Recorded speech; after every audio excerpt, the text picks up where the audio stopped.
মায়ের কোলে যেমন শিশু নিরাপদ থাকে, তেমনি সংখ্যালঘুরাও নিরাপদে আছে বলে মন্তব্য করেন ইসলামী আন্দোলনের আমির মুফতি সৈয়দ রেজাউল করিম।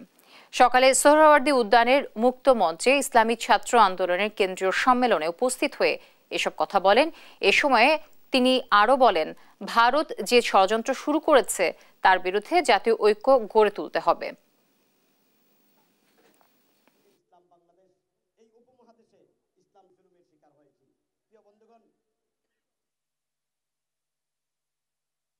অর্থাৎ জাতির যে শিক্ষা সেটাই হলো কমিটি।